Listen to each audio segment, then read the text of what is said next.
Welcome to میرمنز business with me صاحب. آج ہمیں جوائن کیا ہے ایک بہت ہی اسپیشل گیسٹ نے, president ICCI mister Ahsan Zafar Bakhtiari. السلام علیکم عمران صاحب, آپ کیسے ہیں؟ سب سے پہلے تھینک یو ویری مچ, آپ نے ہمیں جوائن کیا. آئی ایم ریئلی ایکسائٹیڈ, خاص طور پہ جو کچھ ابھی اکنامک اگر سچویشن کی بات کریں, اکانومی کی بات کریں پاکستان کی, and obviously Islamabad chamber has a major role to play. So really honoured that you are on شو.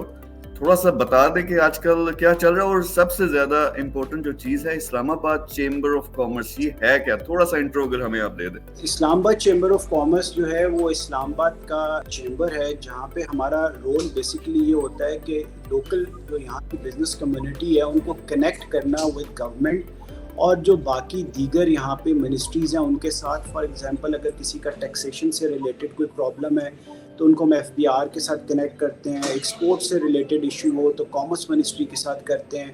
جو ہماری انڈسٹریز ہیں ان کے کچھ ایشوز ہوتے ہیں تو ان کو ہم انڈسٹریز کی منسٹری کے ساتھ کنیکٹ کرتے ہیں. تو ہم کوشش یہ کرتے ہیں کہ ایز آف ڈوئنگ بزنس پہ کام کریں اور جو ہمارے ممبرز ہیں ان کو فیسیلیٹیٹ کریں ان کے بزنسز میں.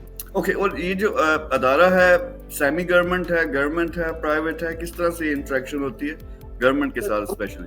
جی, ہم انڈر DGTO کام کرتے ہیں اور وہ انڈر منسٹری آف کامرس آتی ہے, اور ہمیں جو ہمارا ریگولیٹر ہے وہ ڈائریکٹر جنرل ٹریڈ آرڈیننس ہے, اور وہ منسٹری آف کامرس کے اپوائنٹی ہوتے ہیں. تو ہم انڈائریکٹلی کامرس منسٹری سے ریگولیٹ ہو رہے ہوتے ہیں.